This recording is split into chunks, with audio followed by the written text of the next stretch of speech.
And welcome, everybody. Today, the guest is Justin Hart. Justin has a new book. I want to get the title right on that. We'll be talking to him in just a second. It is Gone Viral, How COVID Drove the World Insane. He's an executive consultant with more than 25 years of experience in Fortune 500 companies. And I want to see, he's a chief data analyst and founder of rationalground.com. I want to see how he got into all this. And we've talked to him before, but a lot has changed since the last time we spoke.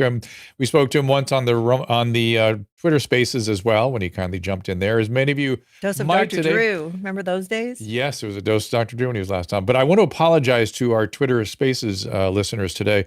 I don't know how many calls I'm going to take. I said on, what was it, Friday, our last show, or Thursday, that I would be taking calls on Monday, but Justin very kindly jumped in here, and I thought better that we have a chance to talk to him. And tomorrow we have a follow-up with Edward Dowd to see if any of his data has changed at all. We'll get a look at that. Of course, Dr. Kelly Victor will be in here. But give me a second. It will be on with Justin Hart after this. Our laws, as it pertains to substances, are draconian and bizarre. The psychopaths start this way. He was an alcoholic because of social media and pornography, PTSD, love addiction, fentanyl and heroin. Ridiculous. I'm a doctor, for sake. Where the hell do you think I learned that? I'm just saying. You go to treatment before you kill people. I am a clinician. I observe things about these chemicals. Let's just deal with what's real. We used to get these calls on Loveline all the time. Educate adolescents and to prevent and to treat. If you have trouble you can't stop and you want to help stop it, I can help. I got a lot to say. I got a lot more to say.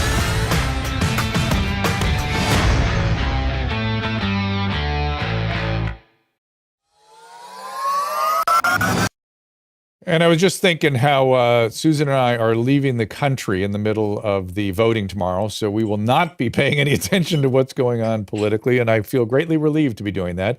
Well, actually, our flight takes off at 8:50, so we'll be able to see what's going on in the airport. The White House just said that it's going to be many, many days before they know what the actual votes are, so whatever. But should we talk about where we're going? Is that anybody's Sure. business? Go ahead. No, you. I'm drinking coffee. We're going to Portugal and then Gibraltar and North Africa and Marrakesh and all kinds of crazy stuff. So And Spain. Madrid. Spain. And Susan set this all up. Thank you for doing that as always. She's a travel master, like some sort of weird wizard when it comes to travel. I'm not kidding. I'm a wizard. And so I was a travel agent for 15 years. I know how to book a trip. And I just kind of let it happen. And I just, wherever I'm pointed, I go. And that's where I go. But it's funny because I said, I want to go to Lisbon. And you go, well, we should take a cruise with the kids because it's their 30th birthday. Yeah.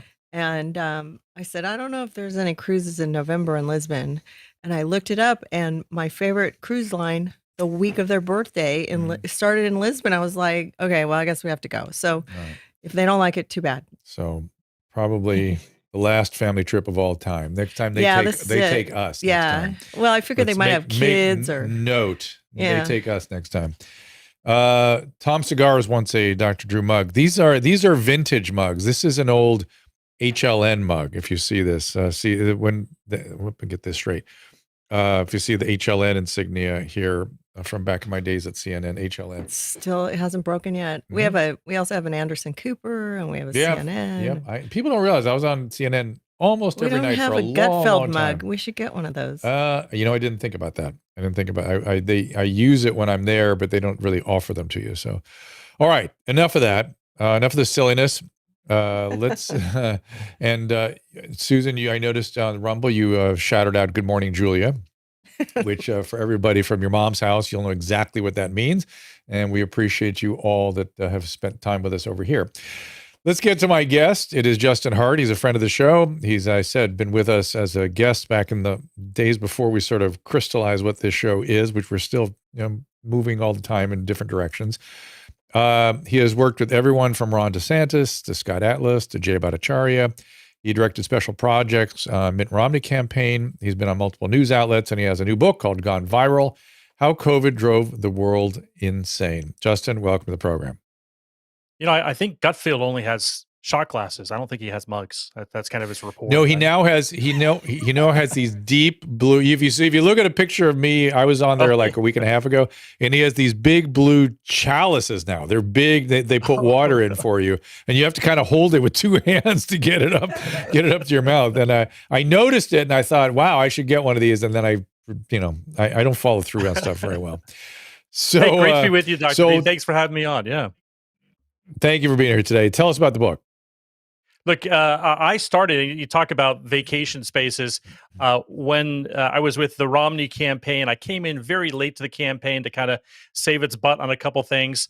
And when the next 4 years didn't quite work out for my future boss, I was in politics at the time. I hightailed it out here to just south of you in San Diego. I was in Los Angeles, and I had a whole slate of leisure clients. So here are my clients going into 2020. One was golf excursions for baby boomers. Okay. And the next one was a platform for parents to help them decide where to send their kids to college. And then the third one was a high-end vacation club for families. So you can imagine by April, all of my clients were dead as a doornail, right? That leisure space was gone. And I had some time on my hands. My background is as a data analyst. As I say up front, I'm not a healthcare expert. And normally I wouldn't insert myself into someone else's domain, Dr. Drew, but they seem to have no problem inserting themselves into my domain, my kids' education, my coffee shop, my gym, my business, my church. And I started looking at these things and having a sort of analytic mind and a group of people that I trusted. We all looked at the numbers and we said, they're off. They've got so much wrong here. I think they're barking up the wrong tree. And so we started a lay group called Rational Ground, a bunch of great activists, analysts, experts, moms and dads who basically were COVID contrarians. We said, we think this is the wrong approach. We definitely think they have the wrong data here. And we've been proven right again and again. We became the key backbone for Scott Atlas when he was at the White House. We called it Project Alpha. Anything he needed, we jumped on. We got him charts and data completely pro bono because he had very little support there at the White House or anywhere else. So he tried to right the ship, but the election went the other way. We've been fighting this ever since. I think you and I spoke probably over a year, maybe a year and a half ago or more. And since that time, I can't believe we're still talking about this. But it seems to me the book, what it's about is basically busting all the myths that we've logged over the years. And it's built for people of your audience who have known that something was not quite right, but also those many, many Americans who are coming back from that dark, fearful place that they used as their main tool and bludgeon against us to say, hey, I think something was wrong. How do I articulate that? So the book is built for the whole swath of the audience here, and I think they'll find it very interesting. Yeah, I can't wait to read it. It reminds me of the book that Mark Woolhouse wrote, The Year the World Went Mad. Have you read that book? He's a British MP. Right. And he writes it from the perspective of, I'm sure, the exact same stuff he was watching happen. And it's really interesting to read his book because he takes the perspective of, like every good clinician, he goes, I must have had some weakness in the way I approach these people. That I must have made a mistake to not be persuasive enough to stop the madness. And I thought that was so humbling and interesting to hear him take that approach because he kept saying it was clear they were wrong. I had the data, I presented with them, and they just couldn't hear it. And I wonder how Scott Atlas talks about that same period of time when he was exposed to sort of similar representatives in a similar government on this continent. Yeah, a very similar situation. Scott goes in there. He's got all this data, these studies. You know, we had the oncologists coming to us with major reports of how many cancers they were missing. The flip side of what was happening with a third of students never showing up for Zoom classes in LA, all those things. And I said to Scott, I said, well, why aren't they turning this thing around? Why aren't they changing course? And I thought to myself, I asked him, I said, well, maybe my kindest interpretation was they're having trouble saving face. And Scott looked at me and he said, no, Justin, these people are dumb. They're not very smart. And I said, oh, no. I mean, half of it I think is intentional and half of it I think is imbecility. And that's unfortunate. Well, unfortunately, so through talking to a lot of people and certainly hearing from people that have been canceled, particularly, I have learned that there are about 4 elements and you hit 2 of them. So one, I'm going to write them down right. One was incompetence, which was strikingly incompetent. Nowhere more on display than in California. And I will just point you towards the police, the Coast Guard, pulling a guy off his paddle board. I think it was in Santa Monica or Huntington Beach, emergency, because he was out to sea by himself, wasn't wearing a mask. I guess that was the problem. Or the sand in the skate pits, or Andrew Ashkasvili is with us over on the Restream. He was asking me about whether or not they built the basketball rims back after they soldered them shut. And the most incompetent thing of all, you can go to the beach. I don't know if you guys had this in San Diego County. You can go to the beach, but you can't put a towel down. If you lie down, you're in violation. Right. And these poor 22-year-old lifeguards had to run around threatening people with arrest for putting a towel down. So anyway, incompetence, number one. Dumb, number two. Number three, I'm going to just put under hysteria or fear. We'll talk about that in more detail. Number four, negativity bias, a cognitive bias called just negative bias. I noticed people with a positive bias did not have the same reaction to this thing as people with sort of, there are two fundamental cognitive biases. Positive, negative. Those are the two basic biases. And people with a negative bias, sort of a high anxiety bias, they were going crazy over this. Hysteria, fear, dumb, negative bias. What was the other thing I had in my mind? That I guess those are the main four. I'll probably think of another one. And then within that, the intention to use fear as a public health technique, I really didn't believe that could be what they were doing. But now the evidence is quite clear. They consciously were using fear, and there's now FOIA documents and other showing Dr. Fauci saying, hey, do we really want to scare these people? Yeah, you want to scare them? You want to scare them more? Keep going. Now, they should be scared. And when I saw that, I thought, oh my God. So I'll let you react.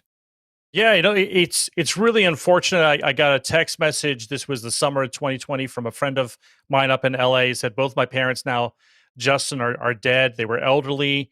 One died of an undiagnosed blood disorder, one from a cancer they couldn't catch, and they were too scared to get treatment. And that fear trickled down through the entire stratosphere of every industry, every strata, every school. And it became the leading sort of suspect here. I know down here in San Diego County, we had our health director, Wilma Wooten, who was only a grade above where your health director was in Los Angeles County.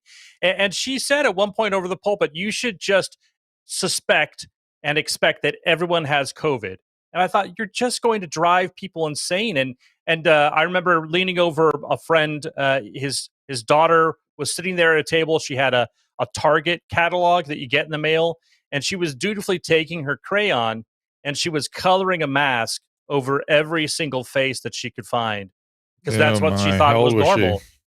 She's only like 4 or 5, and I have I have some young kids. I have 8 kids, Drew, and I have a 5-year-old and a 4-year-old and a 1-year-old.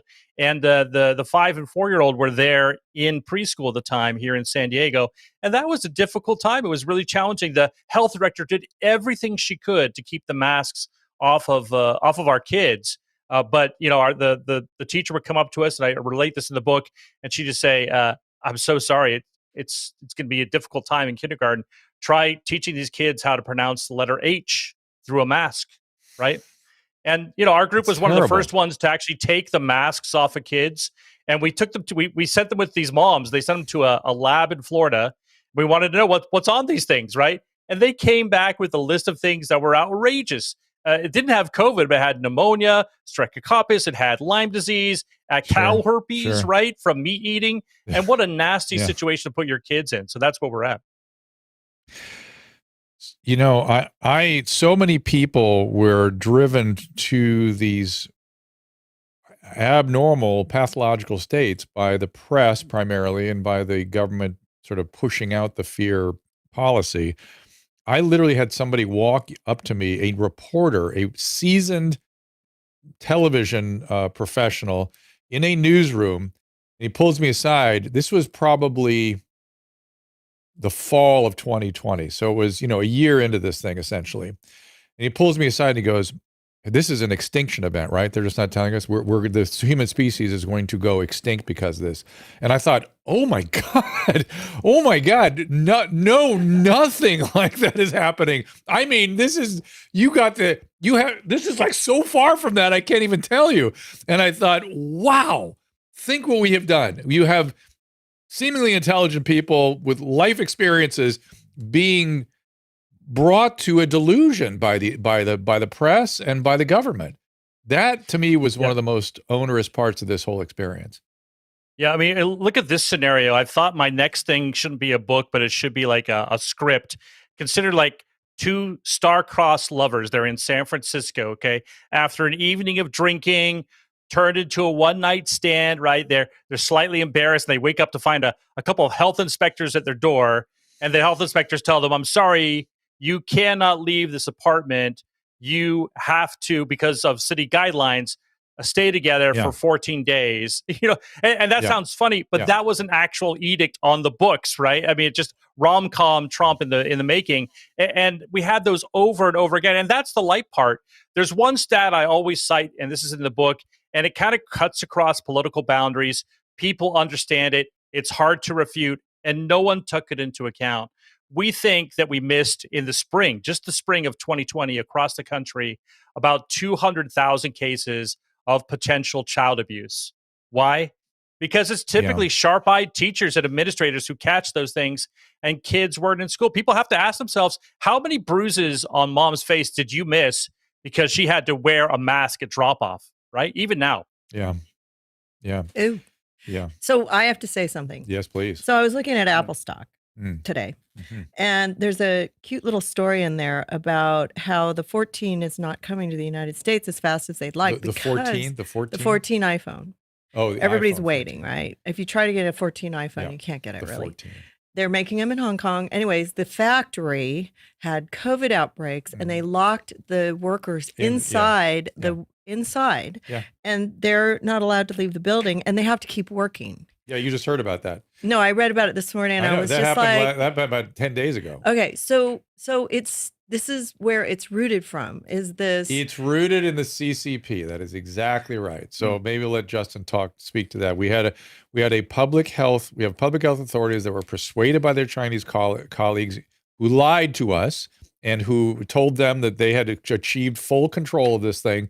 And why is Jiangsu quarantined right now? Why is it completely locked down? Because they have a huge outbreak. You can't control a respiratory virus. You can't do it.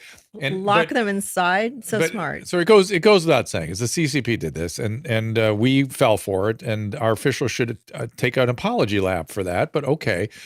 But here's my question, because I'm always trying to figure out, what am I missing? I got to be missing something, because like I've tweeted today 3 different articles. I think 2 yesterday and 1 today. One was an article from the UK that showed that there is no myocarditis, pericarditis after COVID. It was a good study. I've tweeted another article that showed that there was myocarditis at a fairly significant clip, not commonplace, but enough to catch your attention from the vaccine. And then I tweeted another article showing that there was myocarditis after COVID, right? So it's unsettled data yet. We don't know what we're doing here yet. My question is, why isn't there a rush to understand this? What I get back instead is, hey, there are 1 million deaths. I can't believe we're still talking about this after 1 million people died. It's like, I can't, that to me is the most astonishing thing for someone to say, because it's 1 million people died, and we're going to die no matter what we did. That's the fact. You can delude yourself all you want that it had an impact. I don't think so. Maybe a few thousand cases. I don't think so. I think respiratory viruses do what they do, and it did what it did, and it killed 1 million people, and it's horrible. And we got a vaccine rolled out early and quick, and we took risks with it. Okay. But now we have some questions we got to answer. Why can't we rush to answer them? What's the problem? I think it's a natural human reaction, especially for just that sort of general 60% of the population, which said, hey, I'm just going to go along with this. I really don't want to get in a fight on a plane or at a park or at my kid's school. That's understandable. But when you lose your rights, you're like, okay, you're going to have to stand up next time. But I think right now we're in that phase where people are like, it's really tough for me to stomach that the plexiglass, the masks, the social distancing, the quarantine at home from the slightest exposure for my kids, the vaccine mandates, that they were all for nothing, right? I read a little clip. This was from Des Moines newspaper, and it said the American people are perfectly willing to do whatever it takes, but they greatly dislike afterwards learning that it was all for nothing. And that, Drew, was in a newspaper in 1919 talking about the failed interventions that they had of mask mandates and quarantines and everything else 100 years ago. Please send me that article. I love it. I love the history. And I've been looking back at that pandemic repeatedly for sort of guidance and trying to understand what we're doing. And it was not a successful, it was not a successful set of interventions. And by the way, the reason they didn't have universal masking because it would be such an incredible and out of line intrusion into personal freedoms, and forget shelter in place and close your business. And we're going to ruin your family, your life, and all these crazy things we did. And now I don't know. It's still confusing. I hope I'm not missing something. I worry that I'm missing something. I really do. Let's go to the vaccine for a second. Do you have any thoughts about that? Sure. Because I'm worried about it for young males. I'm worried. I'm not saying it's definitely a problem. I'm worried about it, and because I'm worried about it, then I'm confused why the rush to vaccinate kids. I watched an interview on MSNBC today where a physician was on there saying there were 600 kids that died of COVID. It's like, yeah, but 0 of them were healthy. 0. 600 kids with underlying. 100 kids died of flu this same year, on a year when flu was outcompeted by COVID. And this year, there will be a 1,000 flu deaths or something of kids that have underlying severe medical problems. We have to vaccinate all the healthy kids for those 600 kids with chronic illness. Are we doing the right thing? Look, this is a tough subject. I know when we talk to our counterparts who are also kind of the COVID contrarians in Europe, they kept pushing us, and this was right around when the vaccines first came out. They said, why aren't you talking about the safety issues? Why aren't you talking about these concerns? And we conveyed to them, this is a difficult subject. This is like the third rail of healthcare politics, right? You touch it and you're immediately branded off or kicked off of platforms. And now it's becoming undeniable. I tell you, after having gone through and seeing how the sausage is made, there are a lot of people that are stepping back and looking at this and saying, all right, what else don't I know, right?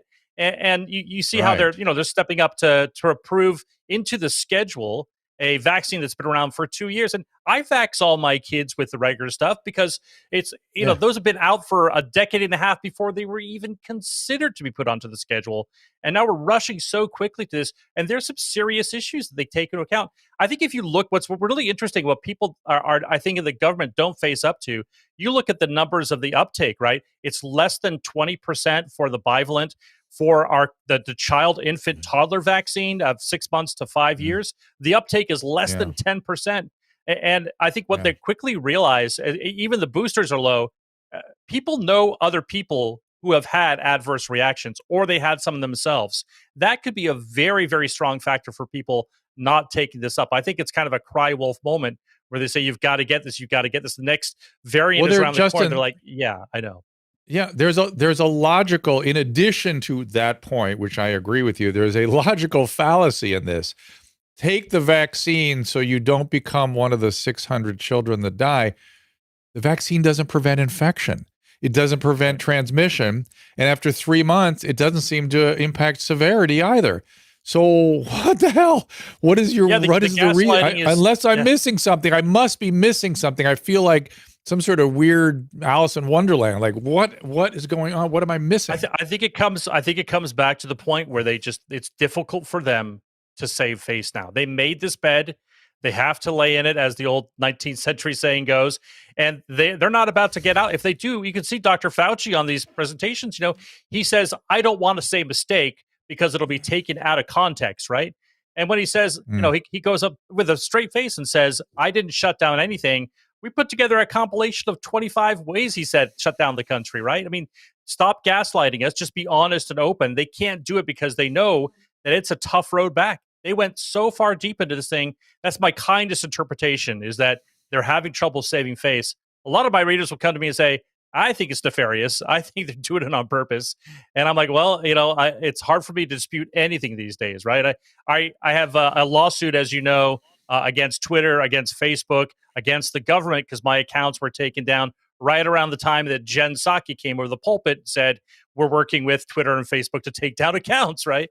And so we sued them and we got the accounts back and restored. But all the FOIAs that are coming out are really interesting because what would happen is they'd have these weekly BOLO meetings, these be on the lookout meetings, where they talk about which accounts, what type of posts should be taken down. There's one they said, take this one down. It's talking about a menstrual cycle being thrown off. Well, we now know that's true, right? And so here they are taking down valid information, saying it's misinformation, and it's like, how many people could have been warned about that, right? It's devastating for these institutions. They're going to have to be built from the ground up again. So, would you call yourself COVID contrarian? Is that what you said? What was the term used? Yeah, COVID contrarian. I am not. I am interestingly not a COVID contrarian. I'm a COVID realist, moderate. Just want to get to the facts, ma'am. I just want to, I feel like Joe Friday. Just the facts, ma'am. It's all I want. I really don't want a political position on this. I don't want anything. I just want to understand what happened. I don't want to make the same mistakes again. Clearly mistakes were made. And I am completely prepared to accept that I may have missed something. That's why I keep asking, am I missing something? Because it feels like I'm missing something. Or that there's some data that if I was exposed to, I would feel a little differently.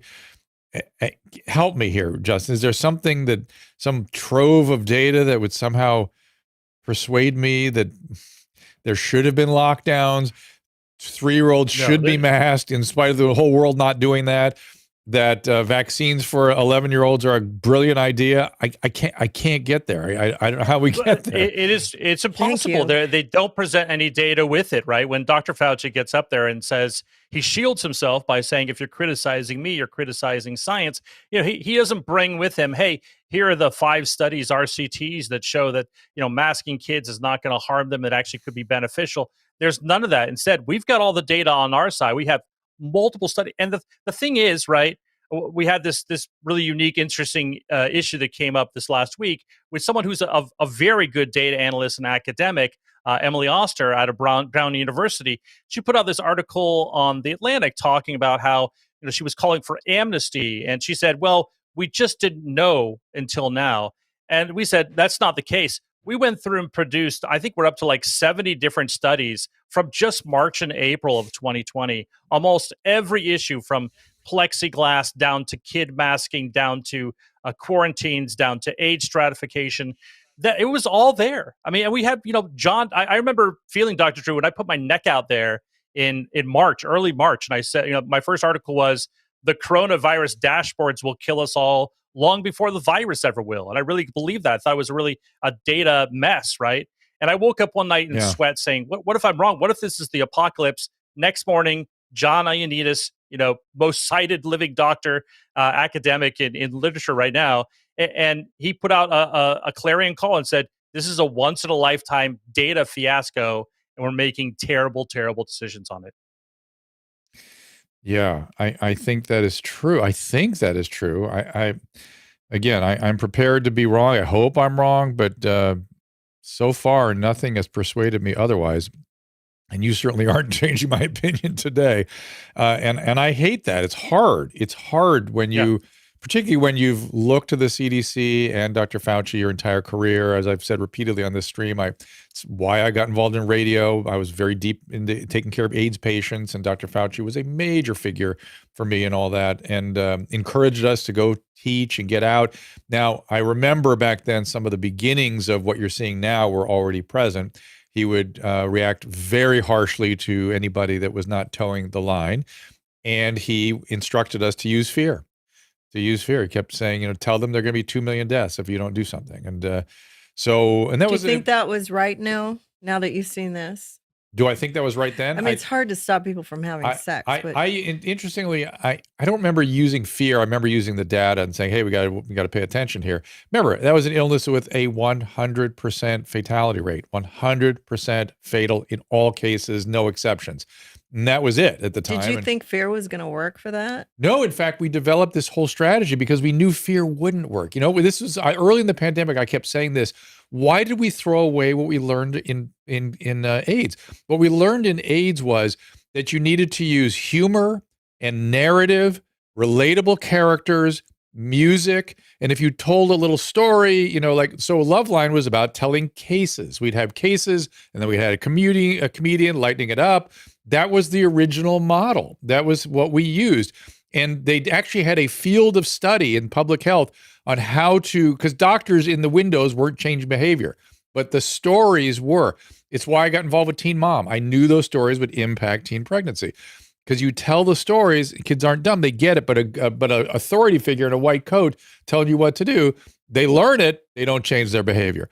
And there was a whole field of discipline that developed around this, and they just trashed it during this particular pandemic. I'm seeing some of the ads start to pop up now for vaccination that are using some of those techniques. So it's kind of coming back a little bit.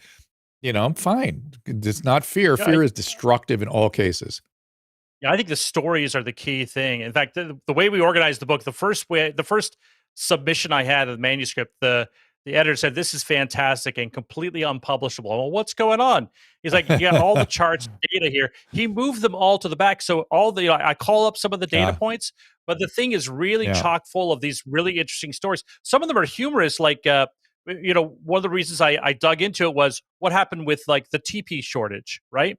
Well, it's a humorous thing, which is to say, half the reason why we ran out of TP at home is that people do, if you'll excuse the term, half of their business at their businesses, right? And so the type of toilet paper, how it's delivered, the supply chain to get it to like a school or a business park or a stadium where they mount these big toilet paper rolls into a stall. That's a very different process than getting you the soft Charmin that you like at home, right?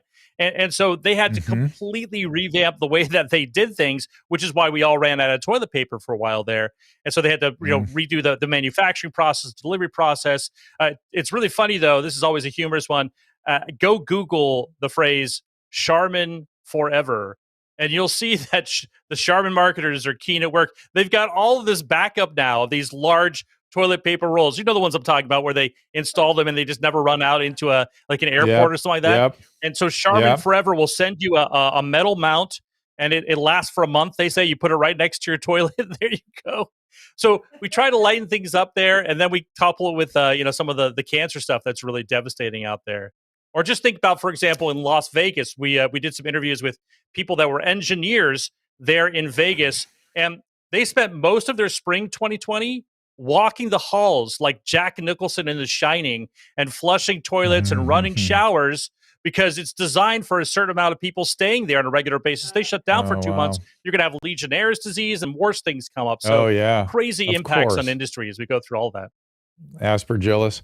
Oh my God, I didn't even think of that. Yeah, that's a brilliant thing. We have that problem in our place in New York if we're not there very long. Again, it's the law of unintended consequences and the risk-reward analysis that was not done. That was the first thing I saw. They are not taking risk-reward into account here.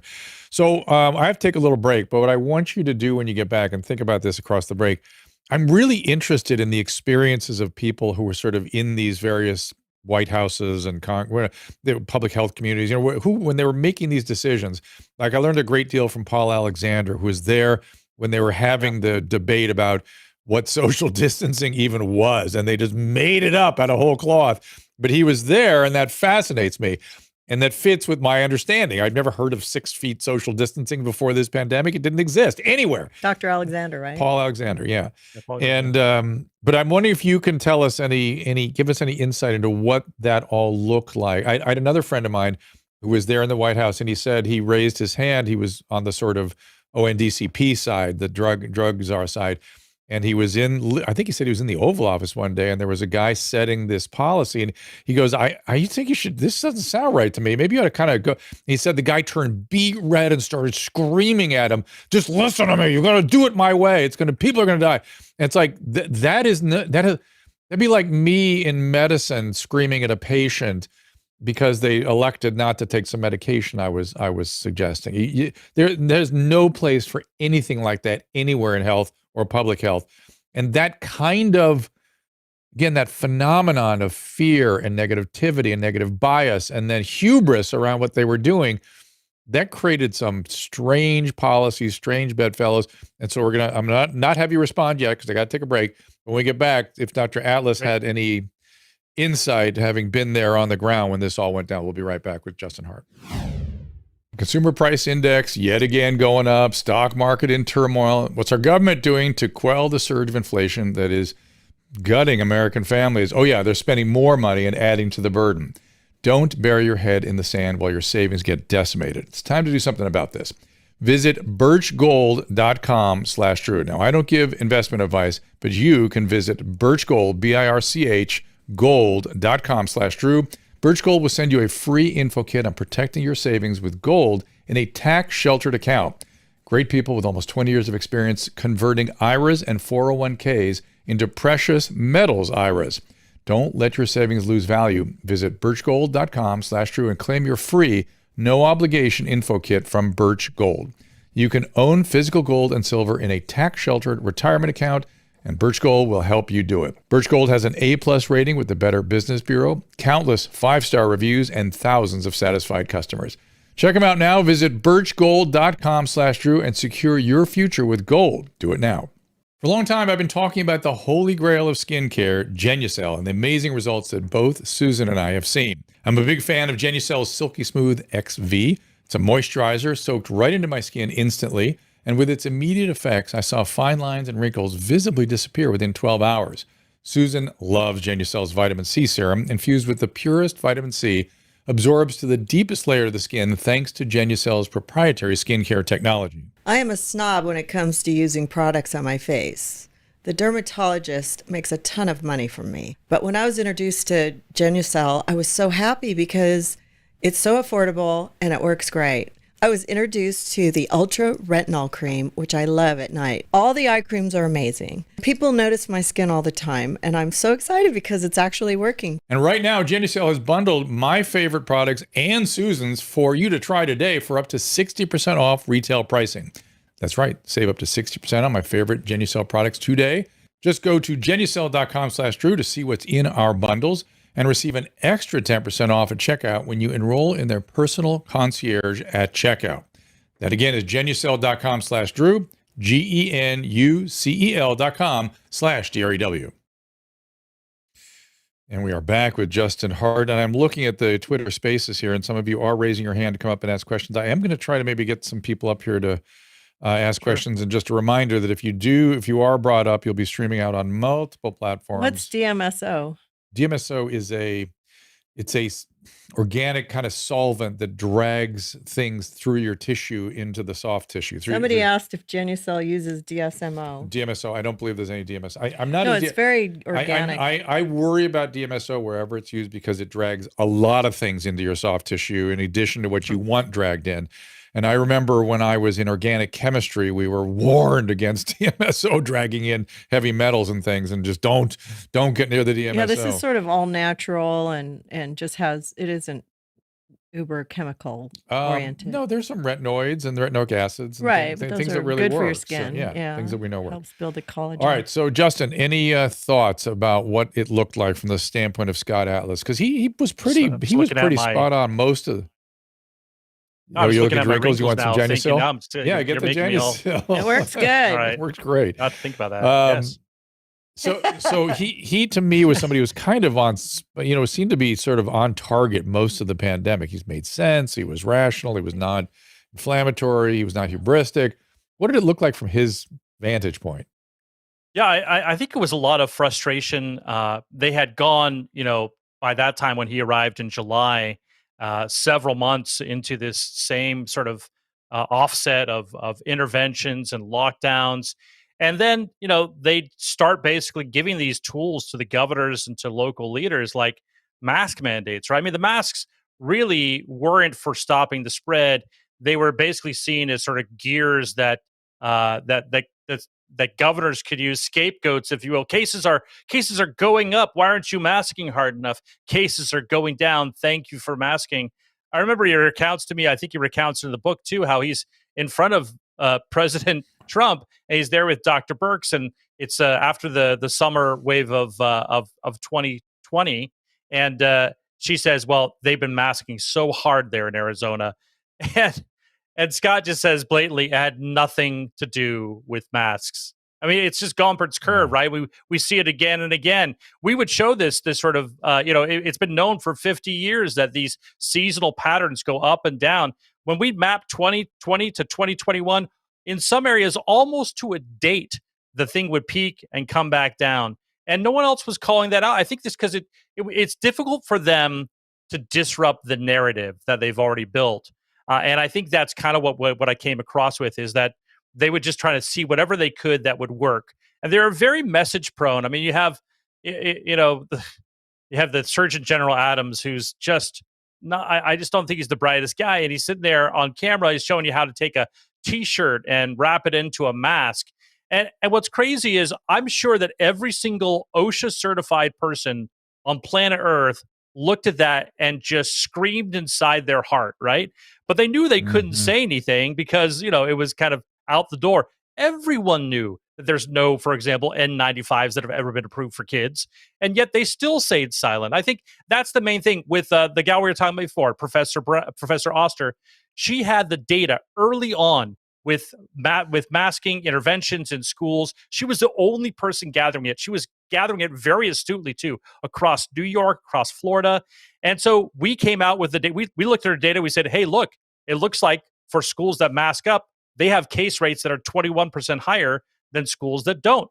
And what she published a paper that wasn't so blatant about it, but basically came to the same conclusions, that these interventions didn't do squat to stop cases with staff or with students and everything else there. Well, that's fantastic. It stayed in peer review. It's still in peer review. She failed to push it to publish it because she was fearful. And you compare that to someone like Tracy Haug, who risked her entire reputation, great academic, studying another intervention, this time myocarditis in young men. And she risked her entire career. A year and a half ago, she was publishing stuff on this, and people wouldn't listen. They tried to blacklist her. They couldn't get it published. She stuck with it. We gave her a few of our data guys who helped out. She got it going. She backed up her team. I think my main thing is it takes a lot of courage to go against the grain, especially when they've already laid out the whole narrative. And when they start codifying that, like they have here in California, I can't imagine being a physician in this scenario. It's very, very difficult, and they're making it worse. Right. You're absolutely right. It certainly makes you doubt yourself. I mean, you hear me saying, I must be missing something. And I'm prepared. We're sort of trained to doubt ourselves and to double check and to recheck and have a backup plan. And so I made a mistake early on of being too hubristic, because I could see the panic that the press was driving, and the particular people in the press that were creating the panic had no business at the table, had no business having an opinion on these things. That's the thing that got me. It's like, why are these people even having an opinion? They should, and at the time I was saying, just listen to Fauci, listen to the CDC, and shut up. Let them have the opinion and you report it. That's it. But no, you have the New York Times editorial board demanding a lockdown, a procedure that had never been contemplated in infectious disease, a so-called mitigation method that they now had an opinion on. Who cares? Why did they have a place at the table? They should not have been listened to by anybody. But it became the driving force that I guess scared some of the government officials or helped sweep up the panic. But again, I blame the officials for allowing it to go on. I by the way, I'm thinking about Emily Oster, who we're talking about here, who wrote that article in the Atlantic about amnesty for, we didn't know. Yeah, we did know. A lot of us knew. And the reason you didn't know is you were blocked from hearing the people who knew better. You couldn't hear the voices. You couldn't hear the dissent. You were blocked from it. And why you didn't seek it out. This is, again, back to amnesty. I don't know if you can see this cartoon alongside of you. It's a fantastic cartoon. For those of you that are listening and not watching, it's showing two women being burned at the stakes, and the caption, these two pilgrims are standing there saying, turns out they weren't witches after all. And then they completely go up in flames, and the other pilgrim goes, mistakes were made on both sides. we all made some mistakes. And in the meantime, this is very much the issue. Meantime, people's lives were destroyed. And this whole idea that they weren't.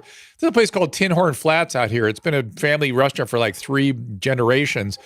And they closed it down because they literally padlocked it because they dared to have outdoor dining before outdoor dining was specifically endorsed by our public health official, who is a sociologist, no clinical experience.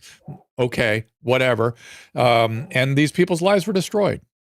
It's crazy now. Look, there's nothing new under the sun, as the good book says. And if you go back not just 100 years to where they had major problems with the interventions and very bad results in the 1918 pandemic, you can go back 400 years. In the book, I talk about the plague in Milan, Italy. And there's an author named Alexander Mazzoni who looked at a bunch of journals and wrote a piece that was basically like love in a time of the plague. And it was the plague, right? 1 out of 3 people dying. And it was thought at one point that there were foreign elements that were coming into the city to whitewash the walls and, as they called it, anoint the pews with infected water to spread the disease further, right? And this got the whole town in an uproar. And a gentleman is at the front of a church. He's brushing off his pew before he sits down. A couple people in the back see him, accuse him of anointing the bench. The journal entry says they took him outside, and I do not think he could have survived many moments longer. And then you see he talks about all of the monati, that is the people that were put in stations above all of the populace, and they were exempt from all the type of interventions and all the laws, and they could do what they want. They would bribe people and bilk people. We saw the same exact things happening here. I heard from some of the retailers up in LA, and they said, hey, if I could throw down $3,000 or $4,000 or $5,000, I know a guy who can basically get me cleared with the county health supervisor. I mean, it's just the worst. Jesus. And everything went through that. Well, a third of all restaurants here in California closed down at one point or another altogether. Yeah, California was an outlier. Germany is still doing the same shit. I noticed when I was in Germany a year and a half ago, I thought, oh, we have a new California. It's called Germany. But those are the 2 environments where I've seen it the most draconian, the most ridiculous, the most insane. I had to go get an N95. I was in the airport in Munich. There is a restaurant. In the middle of a thoroughfare, like a giant sort of passageway for people going from terminal to terminal. It's not outdoors, it's indoors, but it's a huge space. And there's a little restaurant sort of marked off by a kind of a planter. And you'd wait in line right next to people. But once you got to the front of the line, they insisted you have an N95 mask to walk these 7 feet to your table to take the mask off this to is Germany, though. Yeah, I know. They had rules. It's no longer Florida or Germany. It's Germany or California. She was so pissed. We had to go buy a mask. We did that twice in that airport, I think. Didn't we do the it second again? time we brought our N95. They made you wear it in the club lounge too, anyways. So we had to go get it. But I want to go back to Emily Oster. I feel bad for her because she was a driving force in getting the schools open. She was the early adopter of this of talking about this, and I think she deserves a pass because A, she was an important force in the right direction, and B, sort of admitting her mistakes. Like, I didn't know, I didn't make the mistakes. I'm fine with it. Leanna Wen, who's somebody who scared the shit out of people for 2 years on CNN, also flipped over and saying, come on, we gotta just reconsider. My thing is like, you're all welcome on board. You're all working on the boat, the boat titled Sanity, the rational boat. You're welcome on board, and people that admit their errors and take some responsibility, please come on, come all. Yeah, but to say, hey, let's just forget about it. No, don't forget about it. But I think there has to be another caveat there for people like Leanna Wen, who would go on and basically create this great division between vaccinated and unvaccinated. Yeah, she came around on face masks. In fact, it was her comments saying that face masks were no better than facial decorations that really got the ball moving. And Emily Oster, she made comments about safely opening schools, but we all, I won't go into that. But here's the deal: you're welcome back on Team Reality. Great, we welcome all comers there. You should never have an influence on public policy again. And that's at least for Dr. Fauci and crew, right? I mean, look, Dr. Fauci and Dr. Collins, who just retired, were on the boards that decided all the grants for NIH and setting the policy. What were the chances of your study getting grant money if it somehow might run counter to their narrative on policy, right? That's something that needs to be cut off straight away, right? So those are things where it's like, you're welcome in Team Reality. May you never have an ounce of influence going forward again. We just can't afford it, right? I mean, my kids have to go through speech therapy. This thing. It's just like, it's devastating. Yeah. Let me ask you a political question. It seems to me, and I'm going to get some calls in just a second. So my kids went through speech therapy and they didn't even have COVID. So don't feel but bad. Can you imagine trying to do it with a mask on the therapist and the patient? Can you but it imagine is important to be able to speak, let them see your mouth. Oh my God. It's part of the whole process. But anyway, it seems to me, correct me if I'm wrong, that One of the lessons that I have learned is that the Constitution has a wrinkle in it as it pertains to public health and public health fiat authority.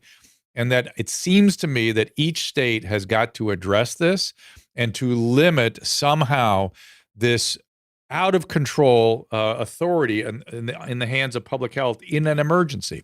At the very minimum, some sort of provision for show your work, let us hear the data, don't use fear and terror. Tell us the risk reward analysis and convince us what you're recommending is good.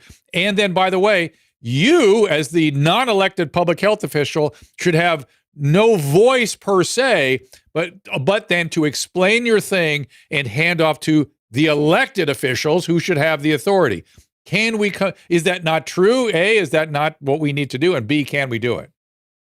I think so. I mean, you look at, for example, what Governor DeSantis did. A county can declare a health emergency, but it only lasts for a certain amount of time before they have to bring it up and demonstrate its efficacy and why they're doing what they're doing, right? We need those breakers in place. Yes. And then you need Yes. kind of the top-down stuff, which is like, no, we're not going to do this thing where you don't get to visit your loved one who's dying, right?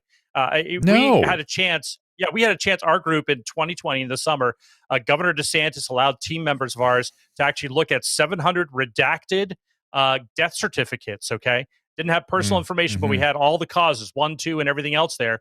And we looked at these, and it was like 86-year-old female, fall from height, diabetes, COVID death, right? And we see about 30% were like that. Another 20% were really lazy. And so we have no idea on all these numbers here. And those, I think the data thing is something we need to figure out real quickly. And it's it's going to be, well, I have it on good authority that if there is a changing of the guard here tomorrow, that there will be hearings next year. And I hope that's the case, because you need some real transparency on this thing to fix a lot of things that go on. Because we basically opened up Pandora's box. Yeah. Yeah, we did. And we looked at, or we're China. We're going to be China. And if that's what we want to be, at least in an emergency, I don't think that's what we want to be. I don't believe that. Although I've been confused about a lot of things. So maybe it's I'm a wrong tough on thing. that Look, one too. I put this as a pressing question to my side here, which is, what if this pandemic did have the mortality profile of the Spanish flu, right? And it was millennials and kids dying by the tens of thousands. Yeah. You and I would be having a very different conversation with a median age of death of 29. And so when if something like that happens again, I mean, a lot of us are going to cry wolf and say, I really don't want to hear it, right? But I don't know what to do in that case. We have to sort of have that conversation and say, okay, when do you usurp our rights and we can't go practice our religion or gather in a group unless we're with the right cause, right? It's a crazy mess, and a lot needs to be ironed out. Years of life lost is a valid piece of data. The average duration of life for a male, if he is so far gone that he needs an institution, meaning 2 or more people to turn him, shit him, wipe him, feed him, and he's admitted to a nursing home in that condition, his average median life expectancy is 6 months. 6 months. So people that were killed by COVID were 6 months to 12 months, maybe 18 months from the end of life, no matter what, as opposed to. And died alone. Exactly. Thank you. And as opposed to, like you say, if a younger person is being killed by an illness, it's 60 to 80 years of life lost. That's a much different thing. And by the way, if it were that situation and we did crazy things, I would say, we were in a panic. We were in an absolute panic there. What could we do? We really lost our minds for a minute. Turns out it didn't work, but okay, you lost your mind. I get it, but nothing like that was going on. Yeah, I think we need to instill, some type of citizen courage too. I think the ground baseline is, look, the basic pillar of our founding documents is this is here for your pursuit of happiness. A lot of us were kind of holed up in our home for months, looking at our plow rusting in the field. They say you can't go plow your field or go to work, right? It's like, well, what's going on here, right? I think that's sort of, our constitutional rights, the Bill of Rights, stick with that, defend them to the death, and you won't go wrong, right? And I think that's kind of where we need to stand up and say, we're not gonna take this sort of infringement anymore. I'm gonna make my life, you make yours, and we'll work out the rest on fisticuffs, or we'll come to some agreement on it. Yeah, we are not China. We think we have a special document. Let's let it do its thing. The other astonishing thing, though, as we sort of focus in on the American experience, is that this was a worldwide phenomenon. That to me is just as weird as anything. Maybe it wasn't as bad in certain parts of the world as we had it in California, but it was a worldwide thing. And that's, I know how narcissistic we are here. I see what happened here. I've read Dr. Woolhouse's book about UK. I get what happened there, but it happened everywhere. Isn't that kind of weird to you? It is, and I think look, there is some conspiracy-minded theme out there that somehow this was all organized and it played off. I'd rather think it was more ineptitude, especially when it comes to the origin of the virus. Yeah, the wet market being 900 feet from the lab or whatever else there, right? Yeah, but the idea is, look, along those lines, there definitely are forces out there that are saying, "Hey, look, a gap, let's fill it," right? And they say that out loud, right? The World Economic Forum and otherwise, they just come out and say that we're going to take advantage of this moment and reset the world. And they really do mean those intentionally there. So I think those are things you need to look out for, because these same tactics, again, whether it's going to be the next pandemic, the next wave of COVID, or whatever other boogeyman they come up for, they're going to do it again. The press, Dr. Fauci, they would gladly weld you inside your apartment if they thought it saved a single life, right? That is before they burn off their hands, because I don't think they could actually work a welding torch to save their life. But the idea is these things really have an impact, and we need to just be prepared to say, okay, what are you willing to counter? Because I think it's an understandable feeling that most people had. I think it was like 20% of us that were like sticking our necks off and they were going to get cut off or not. There were another 20% on the other side, as we call them, Team Apocalypse, who were just shooting the sky for every sort of a stricture. And then there's like the 60% of the population in between, which is like, I really don't want to get into the fight. And I think this book is really built towards that population a lot, which is, hey, I know you're having a tough time coming back from this. I know you're still double masking in your car. Read these stories. Make sure you know the crazy. And I think that's where a lot of your listeners are going to take it and go, oh yeah, I know this. Oh, I forgot that story. Oh, look at this thing, right? And it'll help you sort of gauge what's going on there. I get it. I'm going to be at the airport tomorrow. Can I pick it? Will it be at airport bookstores? Because I don't have time to get it before I leave, and I want to read it on my trip. I don't know. The supply chains are all messed up. Who knows? I know. My book was supposed to come out 2 months earlier. Right? Is it made in Hong Kong?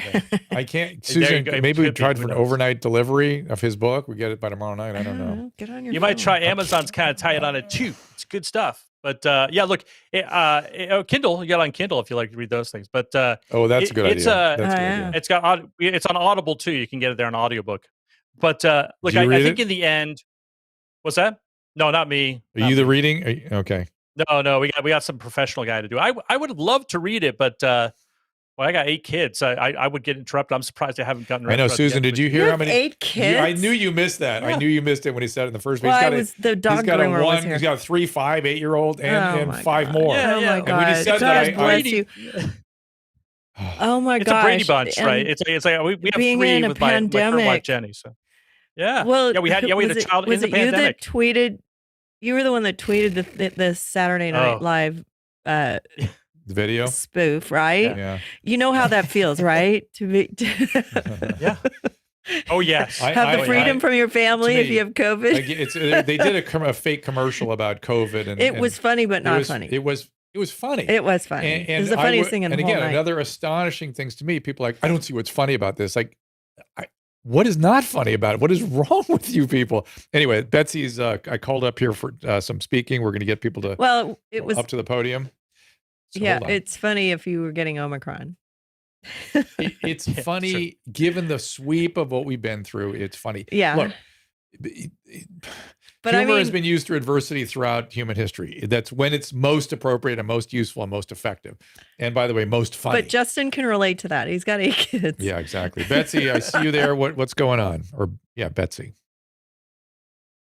Oh, for some reason we don't hear you, but you're not muted, so that's good. Betsy, you also come go on by the phone. Betty Content Betty. Oh, did she leave? Yeah, I think I lost her. Okay, let's try. This is Catherine. They're on the toilet. Catherine, we'll give her a chance. Catherine Van Kay. Hello. There you are. What's going on there? I just wanted to speak to what Justin said about not wanting to resort to conspiracy theories. I think the more you listen, for example, to Harvey Rich, who by no means, I think the guy's pretty solid as a scientist, when he says that, along with Meryl Nass, that France, for example, they took hydroxychloroquine months prior to the outbreak of the pandemic off the over the counter list of medicines. I think the aggregate of very strange things. I don't want to go there, but I think, I don't know. I would just be interested to hear what you guys have to think, to say about that, because these are no longer coincidences. These are just hard facts. Let me just say, I'm steadfastly refusing to go there. I am like a stalwart anti conspiracist. However, I am persuaded that the cozy relationship between the big pharma boards and executive structure and the government agency, where people are going back and forth between these positions and the private sector and then back to service, and then the money that exchanges hands, it is at least biased, if not so cozy as to create horrible motivations. Justin, what do you say? Absolutely, and that extends to big tech too. In the FOIA documents I got back from Vivek Murthy and his office of the Surgeon General, Facebook gave the CDC and the FDA $15 million of free ads to use on their platform, and the FDA and the CDC came back with specific requirements on this. Look, I mean, like I've said, private, companies like Twitter and Facebook are private companies. I don't have a lot of recourse to sue them to keep my voice there, right? One would hope they might adhere to the basic tenets of their, but when the government does that, right? When the government uses them as proxy, now you have a problem. But I think definitely what we're seeing is there's a lot of buddy stuff that happens. Like, I want to know, what is the story behind remdesivir? Because I talk to nurses, right? And my nurses would tell me, my insiders, they say, yeah, when we see that, we call it run, death is near. And I said, oh gosh, but and we have the studies now that it really did very, very little and may have some adverse reactions, right? And so, like, what's the story there? Who made that call of remdesivir? Because it was a massive inflow for that drug, right? That had been failed before. And so these things are really challenging when you look at what really happened. Was it purposeful? And I would argue So let's look at that. So I would argue, of course, there's obviously financial motivations there, but we didn't have anything else approved to use. It did have side effects, but it might have done something good. And I believe I saw some cases where I think it did do some good. It's hard to tell. It's not like Paxlovid where it just stops. The illness just stops and then rebounds. But that's a different medicine. And so I kind of am sympathetic to it. And if you think about it in the context of, again, that cozy relationship, where it's like, hey, Bob, I used to sit on the CDC board. Now you're over there at Pfizer. They have personal relationships, and it's so cozy that it makes sense to me that things would be greased to go in directions that. So Catherine, I want you to do me a favor. I want you to think of me when I'm going to give you this discipline. Are you ready? I don't want you to think about some dude twirling his mustache, showing up with a bag of cash. That does not happen. But what does happen is a bunch of biases and cozy relationships, and there's things afoot that feel problematic because they are problematic, but it's not as ridiculous as Snidely Whiplash showing up with a bag of cash. You know what I mean, Catherine? Does that make sense to you? I don't think that's what it is. I thought when he said this happened prior to the outbreak, months prior, it wasn't even the protocol of treatment. I it was that understand. they did it. I understand what you're saying. That's odd to me. It is odd, but association is not causation. So you use good scientific technique until we have some evidence that there's a causational link there. Be careful, because it does suggest it suggests mustache twirling, and as soon as you get near through mustache twirling. Yeah, then I'm like, no, it can't be that. So go ahead, Justin. No, here's a perfect example. If you Google like any number between 1 and let's say 1,000, and you put the word COVID cases next to it, you will come up with that number and COVID cases. And I remember there was like 3 days where people on my side were thinking that's a conspiracy theory. I said, no, do the numbers. There are 3,200 counties. 3 or 4 papers in each county. There are so many days that you could have had any number of cases that come up, and it's absolutely positively statistically probable that you come up with any number between 1 and 1,000 that's been published, with 968 cases found in Sussex County, right? So those are things you need to do. It's interesting. I think it's something you have to pursue just to get out of your brain.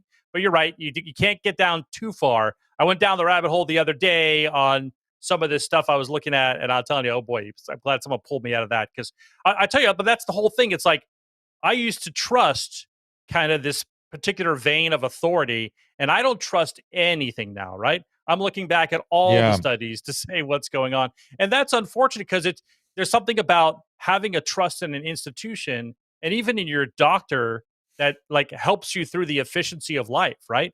I don't want to have to stop and say, my doctor's prescribing X to me, and go look up all the studies, right? Because I don't trust them. Yeah, it worries me. Now you're triggering my Steve Kirsch gene. It worries me when people that are not used to how the medical system works and how doctors think get when they get really upset about this the way Steve does. And I'm starting to hear language from you now, Justin, that reminds me of that. It's like you got to temper it a little bit. It is a system of science. It is trying to do the best it can. It is always a risk reward thing. We do bad things inadvertently. We do good things before we know we've done them. With all kinds of craziness that goes on in clinical science. It's the nature of medicine. But what has been missing the entire time has been context. And the context is something that we as clinicians understand. And that context of all of this is what's been, again, that's where the risk reward analyses are done. And that context has been completely missed, which is why public health officials made such horrible decisions that harm people so severely without doing much good. They did not consider the context of their decisions and the context of the illnesses we were fighting, which was terrible. It was a terrible thing. It just was. I get it. Let me see if I can get Betsy back here. She's now asked to come up again. Betsy, there you are. Go ahead and unmute there you are. Hi, sorry about that. I don't know what happened there. No problem. What's happening? Okay, so this is something that I haven't heard you talk about before, but there is an increase in homicides in a bunch of different cities in the United States right now. I was wondering if you think that there's any sort of relationship between the COVID lockdowns and criminal behavior that we're now seeing after the fact. This could just be like a crazy theory that I have, but I think that it did. Well, it had a lot of behavioral impact. Felt like, well, I'll tell you this much, Betsy. I felt, is Betsy actually your name? I see it as a sort of a screen name. Okay. Yeah, that's my name. You never know what people's actual names are. When I was watching the riots here in Los Angeles, the thought bubble over my head was, God, I bet a lot of this is just frustration at the lockdown. I really had that feeling. And to the extent that opened some floodgates for all kinds of things, it might have been that you can, let's put it this way, it makes sense to me that you can draw a line back to the lockdowns. I mean, I'm sure, ask Justin, there must be examples of this in history of people trying to lock down and then some sort of explosive behavior develops in response to it.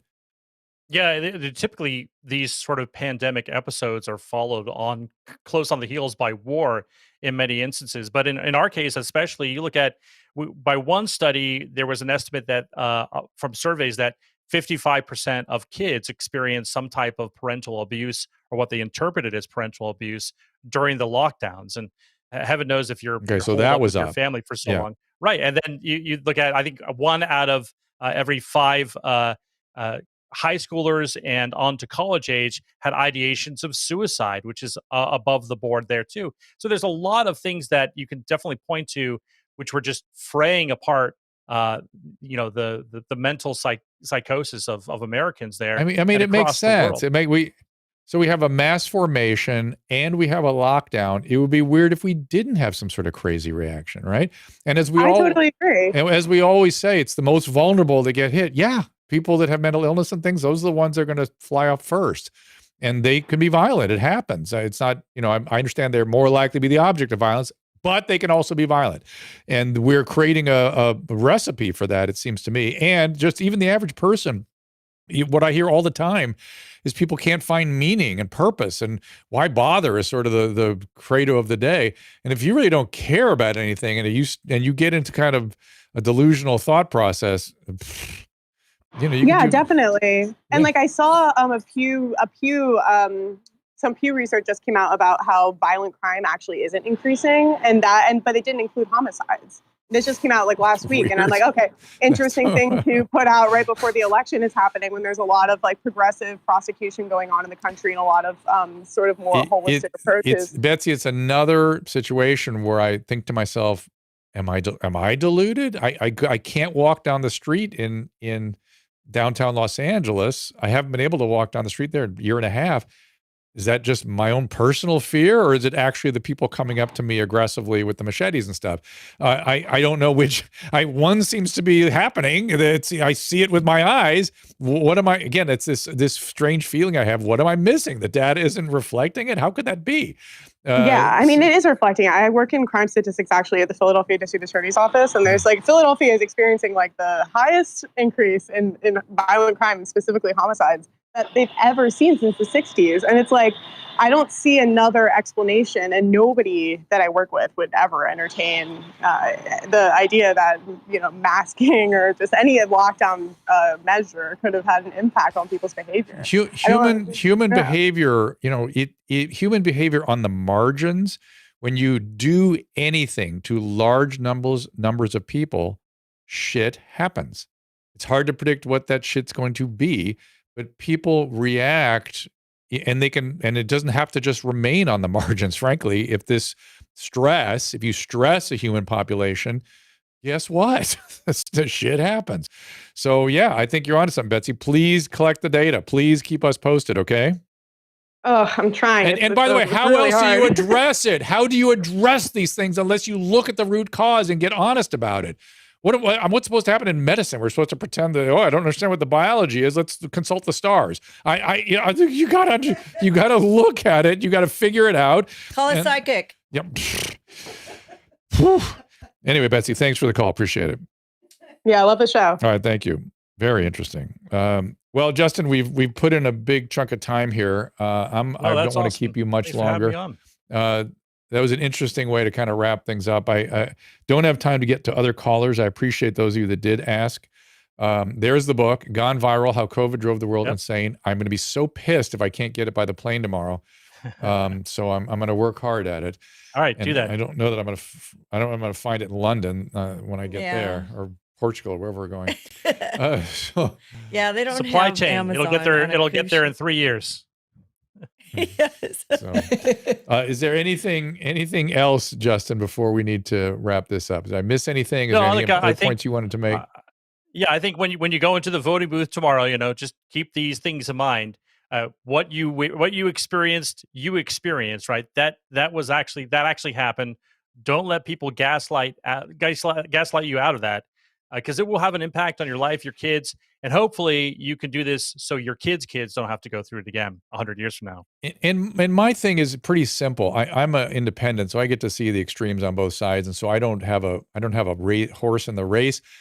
I don't want more of the same. Whatever you do, please, not more of the same. More of the same is terrible. It's terrible. And have we not had enough? So whatever that means to change direction, please, dear God, everybody, let's not have more of the same. I don't care what color, blue, I don't care. Something different. We got to do something differerent here. Justin Hart, everybody, Susan, get the book. They had great jokes 100 years ago too. I'll just give you one. This is from Kansas. This is to the Des Moines Tribune. They put in there, one Badger Benedict wants to know why they don't extend the wearing of flu masks to the home, so he won't know whether his wife greets him with a smile or a frown when he arrives late for dinner. There you go. Comedy is the best medicine for this stuff, okay? 100%. Watch that. Look for that. Did I just hear a hi-hat? Is that what Caleb just played?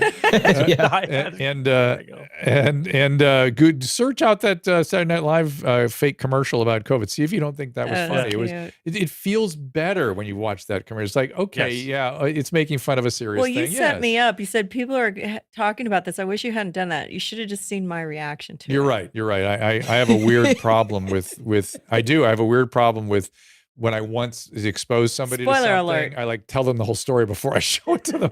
It's a weird impulse, and I He, try Have a to- great trip, buys guys. Christmas gifts. He tells you the day All right, before what Justin. it is. All right, you know. enough. That's me. Have some good I'm like paella. Pico Saturday.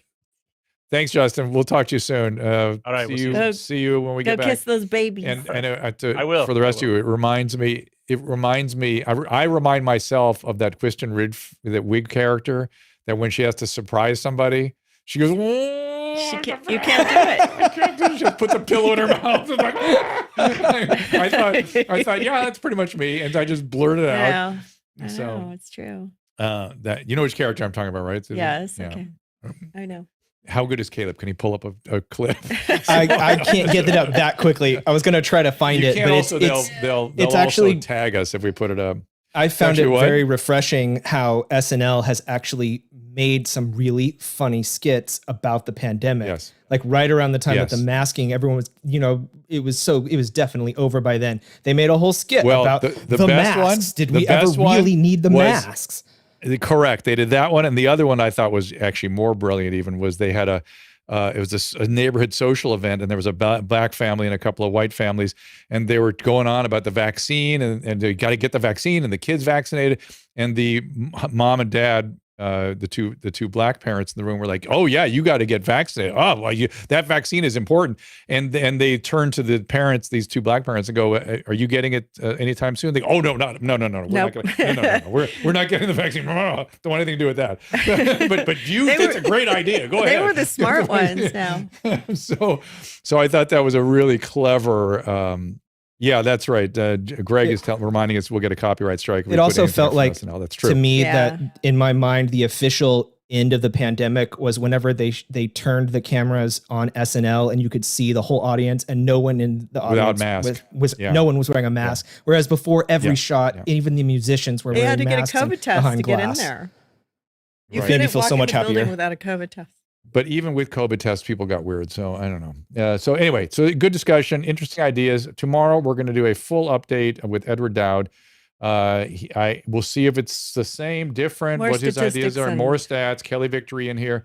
And then we'll be gone for about 3 weeks. When we come back, we have some very special guests on the books, possibly, which have not been confirmed. Yeah. But you all will love these guests. Yeah. And Kelly, Pierre Corey is coming on with Kelly when we're out of town. people have been begging me for Pierre Corey, and I've been telling We him tried he's to get him coming. when we were here, but he couldn't do it. We have a major politician maybe going to be here. Who's I'll just say a moderate. I don't know. I even know. Well, we'll see. I don't I want don't know to which- promise anything I yet. don't even know which party that person is part of. Anyway, but so we have Pierre Corey coming up when? Next Wednesday? Hmm. We have Kelly in tomorrow with Edward Dow. We have Kelly next Wednesday Yes. with Pierre Corey. And then Correct. And then we're here back. We're back the day after Thanksgiving. all right. So it's going to be kind of sketchy or spotty until I then. can't but believe Thanksgiving's almost here. I know. And we will continue to do good shows for you guys. But we're flying in on Thanksgiving, so we won't be doing a show that Wednesday. And you guys can all go make your turkey dinner and not worry about it until Friday. Let me say something here to the audience. Thank you. Thank you for this audience that we have cultivated. I was thinking about all the trolls we used to have. well, when we some were of the first starting. trolls, I would argue, are now on board with what we're trying to do. Yeah, some of them came over to our side. Yeah, and so we're just trying to question. We're just trying to look at things. We're just trying to understand things. We're not, again, remember, super moderate. And it looks like we're right-leaning because a lot of the people we have interviewed, like Justin, are right-leaning, and I always get I uncomfortable. haven't had to kick anybody out. I always get uncomfortable when it's somebody who's partisan one way or the other because I don't want this to be a partisan thing. I want this to be a fact-finding mission of, what went down. We all went through this thing. Don't we all want to understand what it was? I appreciate you all on Twitter Spaces. I appreciate the calls that come in. I'm glad that that's working out. Those of you on Rumble, where we're watching you guys carefully, and we appreciate you guys being there in the Rumble audience. Rumble has been a great refuge for us when we've gotten in trouble with YouTube for no reason. But anyway, what are you going to do? And I look forward to the day when Twitter becomes part of this sort of media platform. Caleb, do you have any thoughts about that? I get the feeling that Elon wants to make it like a little mini YouTube type setting. I'm excited to see what happens. He's already talked about long form video and all of these extra new features. So let's if he inject wants some to give life us into money, it. I'll be into it. And I don't, and maybe tomorrow I'll bring this up. I don't understand all the freak out. Again, I don't understand most freak Well, outs. he's changing a business, and it's his business. He owns it. He can do whatever he wants. There's always 50% of the people that are going to be business. against whatever you do. So you just have to deal with it. It's his business. The $8 charge to have a verification, is, whatever. I mean, who cares? Yep. Well, And if they'll monetize it, if people like us can, make the $8 back, we'll be fine. Yeah. I think that's how they're going to work it out. Yep. Well, we'll see. People are all upset about it. I agree that they seem to be making good faith efforts to make it a platform that protects everybody. I don't like that they kicked off Kathy Griffin and Ethan Klein. I think that was a bad thing, but it's not my business, not my call. Yeah, So, but I mean, you're not supposed to pretend you're somebody. yeah, but I think he should have warned them that, hey, you correct that right now or permanently out. I don't like I don't like that he just did it. I don't like that. But it's his business. He can do what he wants. And so there you go. Yeah. I'm surprised we were never censored on Twitter ever. We did the exact. I had all kinds of weird shadow banning and stuff going on, and well, yeah, and then weird things weird things with the algorithm to make things worse of whatever I was dealing with people. Look at compare the number of views that the live shows get on Twitter versus what it was. I think it was about a year or 2 years ago when it was enormous. Right. It was a spike. So there's definitely some suppression there, which I'm thinking is going to be adjusted. Same thing happened Everything's to Facebook. up in the air right now. Well, it was. Yeah, but it was Periscope, and our chats, we could see our chats. We can't see our chats anymore. Same thing happened with Facebook. There's a kind of a weird shadow banning thing, and I don't know why. And there's no human to talk to. YouTube is very, very kind in actually giving us human beings to talk to. When we had and tell Kennedy us their on, Robert Kennedy Jr., we had like 40,000 views that day on the Twitter show, like literally. Mm-hmm. And that was, so, I think it's just the topic. For that I don't audience. know, but speaking of business, you and I have a bunch of things. But I wish that was over on YouTube because it would have made $1.50. So there we go. There we go, everybody. Thank you so much. Thank you so much for being here. Thank you, Susan. Thank you, Caleb. And we will be back with you tomorrow at 3:00 with an update on Edward Dowd with Kelly Victory. See you then. Ta-ta.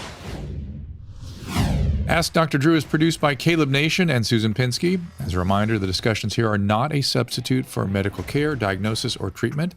This show is intended for educational and informational purposes only. I am a licensed physician, but I am not a replacement for your personal doctor, and I am not practicing medicine here. Always remember that our understanding of medicine and science is constantly evolving. Though my opinion is based on the information that is available to me today, some of the contents of this show could be outdated in the future. Be sure to check with trusted resources in case any of the information has been updated since this was published. If you or someone you know is in immediate danger, don't call me, call 911. If you're feeling hopeless or suicidal, call the National Suicide Prevention Lifeline at 800-273-8255. You can find more of my recommended organizations and helpful resources at drdrew.com/help. And then, for Christ's sake, this, by the way, is your dad's ass. When was this? This was not that long ago. I don't know if you can zero in on this. What other show does the host show you a picture and go, this is your dad's ass? I didn't know I had this either, by the way. Look at this. This is your dad's ass. But I'm going to enjoy. Please enjoy. I go to a lot of therapy. Please enjoy. And also, the fucked up part is, it's not the first time I've seen a photo of my dad's ass. This is my life.